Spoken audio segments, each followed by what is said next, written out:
So let's so now let's go over the basics of materials. So materials are like the paint or the wrappers that you will put on objects in your scenes. So this is an untextured cube. And when objects have textures on them, you can usually see that they won't just be this default gray, or you'll see a little texture tag here to let you know it has a texture on it. So let's go ahead and pull this window up, because in our default layout, this is our little material manager window here. And so we want to make a new material, and we do that by double clicking. And we can double click this to rename it material 1. And now what can we do here? So by default it's just this gray material. So let's double click it, and let's give it a red color. Here we're in the color tab, this is checked, and let's just go ahead and make this red. So now we have this red material. Then we can drag and drop it onto this object here, and this little tag lets you know that this material, material 1, is on the cube. And as you can see, to let us know that it is that material, when we click on the tag, then it shows up here with the box around it to let us know that we're selecting that material, and it shows up here too. And we'll go more into tags later, but that's what this is. This is a tag to let you know, and this is where if you have any special things like materials or stuff on your objects, you can add them as tags. So you can also load pre-made images, JPEGs, whatever you want, onto your models. So just the basic way of doing that is that you see this little texture panel here. You just click this button, and then you would go find a texture somewhere. Let's see if I have a picture or something. And I have this image, which is taking forever to load for some reason. Let's just say no. And so now I replaced that color with a JPEG texture and image of, in my case, Vampire Hunter D. But if you buy or get like pre-made tileable textures, you make your own, that's just how you apply them. You can just drop images on here. And then all these other channels we'll go over in a more advanced texture material editor tutorial. But the basics that you want to know, we'll just go through some of these. Luminance makes whatever you add in here, it will make it glow, or you'll see it no matter what, no matter if it's lit up or not. So this is just making things luminant. And you can do the same thing. You can add in a texture, and you can explore some of these little texture material channels here. One of the common ones that's used a lot is noise. So this is the noise you can load in here. You can try some other ones to clear things out. You can clear, and I'll go over this more in depth later on.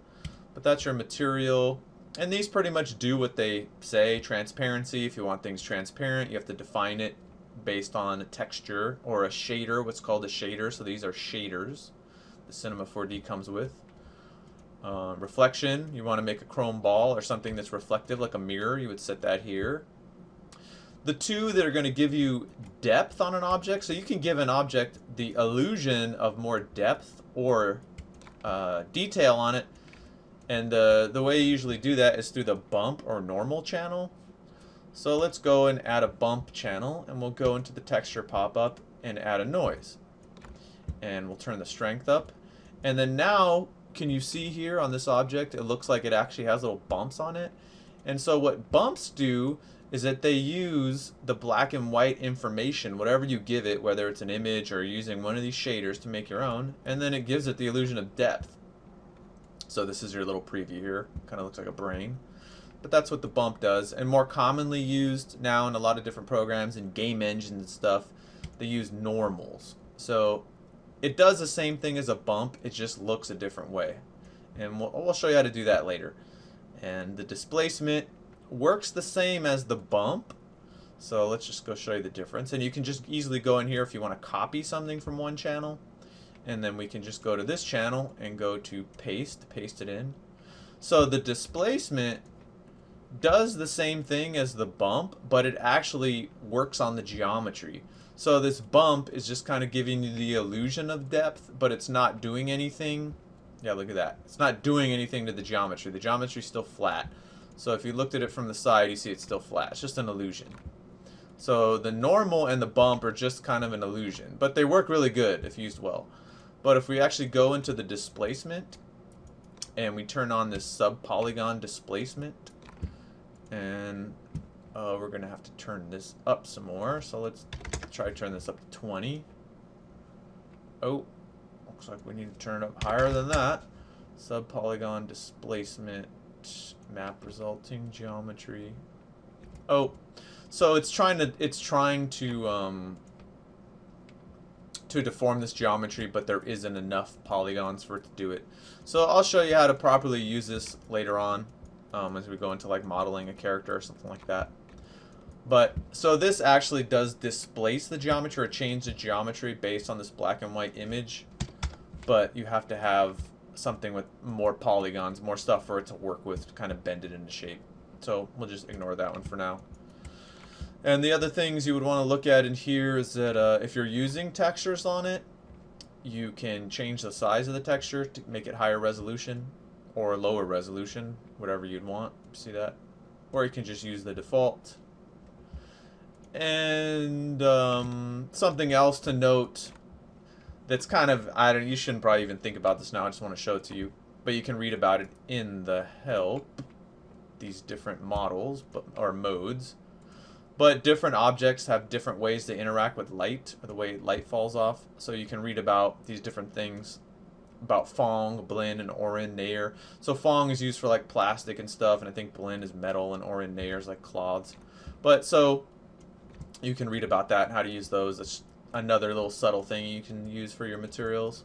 But you can also have multiple materials per object through using selections, and I'll show that to you really quick so you can see how to do that, because that's a real helpful way to make things when you first start out. So we'll go into Polygon Mode, and let's click on the top face and the bottom face. Oops, let's move this because we have a floor there now. So actually, let's just make this floor visible or just delete it. So let's go back into Polygon Mode. So I clicked this face and then I held down Shift, and now I'm selecting these two faces. So let's say we want to put just a white material on those polygons we have selected. So what we have to do is go up here to the Select menu and go to Set Selection. So now it made this little tag for us, this little polygon selection tag, which we can rename white polygons. Oops, I didn't mean to delete that. Polygons. So now nothing's happened yet. So let's go double click, make a new material. Let's just make it pure white. And let's call this our white. And so we're going to drop this material on the cube. So now it overwrites everything, which is not what we want. But as you can see, oops.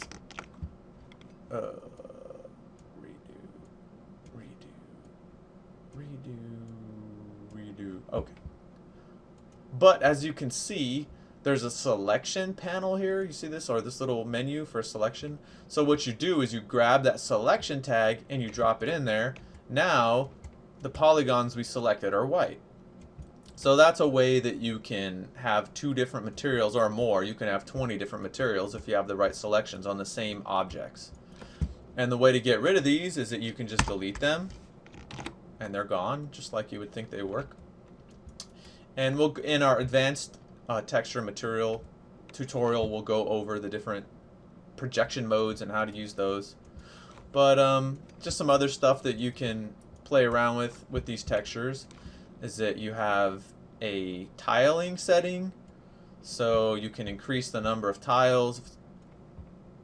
Use this to change the way your texture looks. And these things, I guess I'll say a little bit about them. So the projection modes on your textures are how the textures are applied.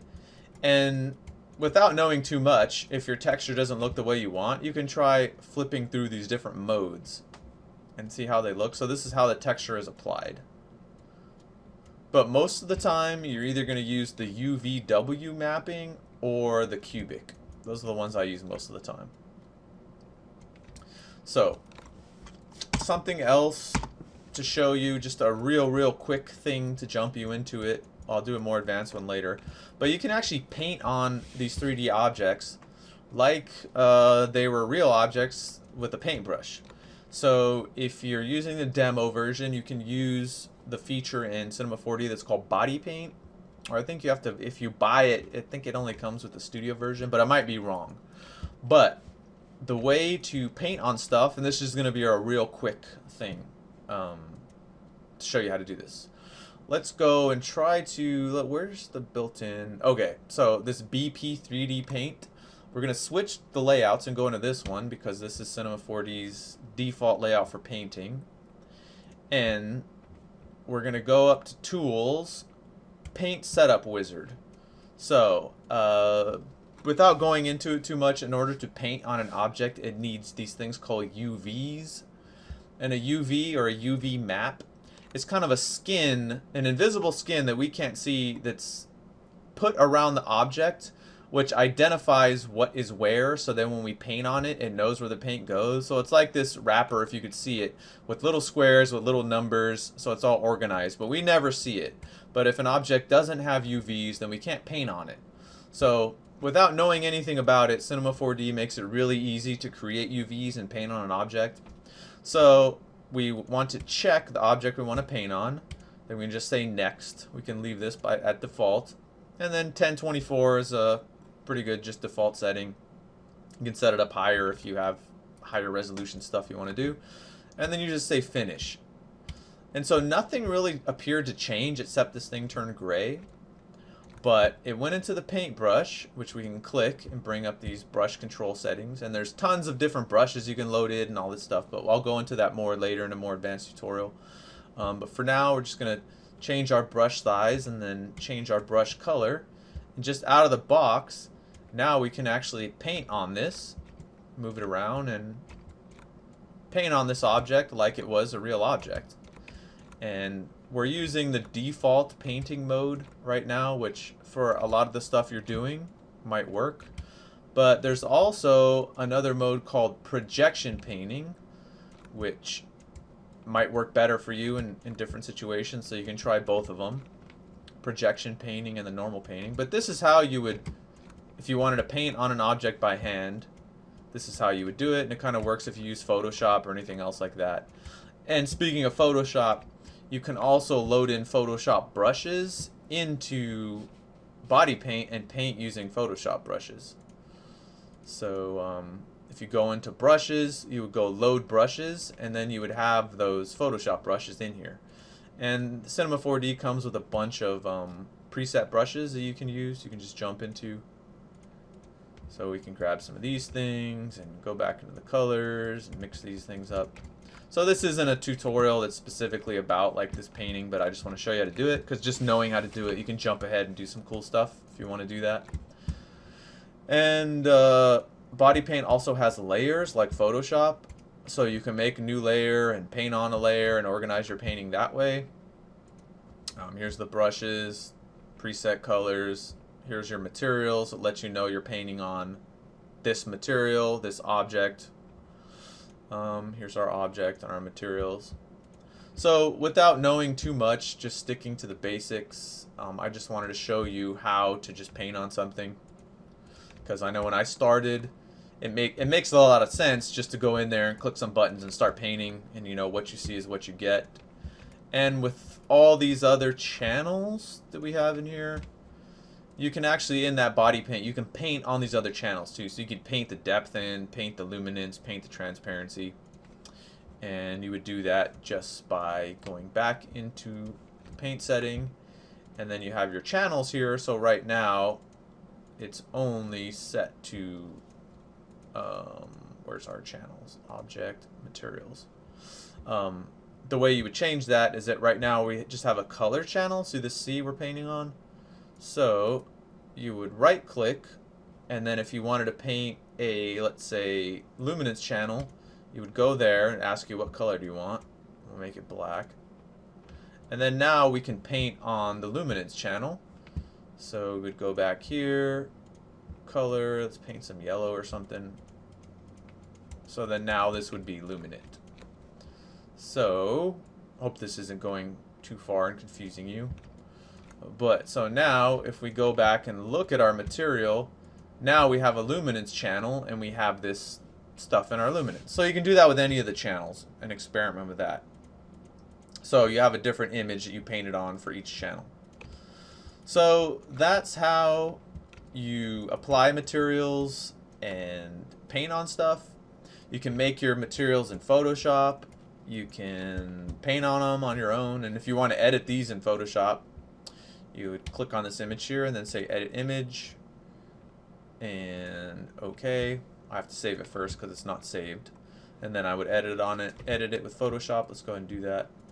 Okay, and let's just say test. Oops. And then edit image, and now it's going to open it in Photoshop. And if I wanted to apply some special filters, do whatever I want, see if it even retains the layers from body paint, then I could do that and save it out. And it would load it back in by going and reload image. Yes. So that's just a real basic thing about using these textures. Textures also have a couple little modes, mix modes you can add them with to get different looks. You can try changing these, but I'll do a more later on. There'll be a more advanced texture tutorial that you can follow and learn more about it, but I just want to show you the basics so you can get started with some basic texturing.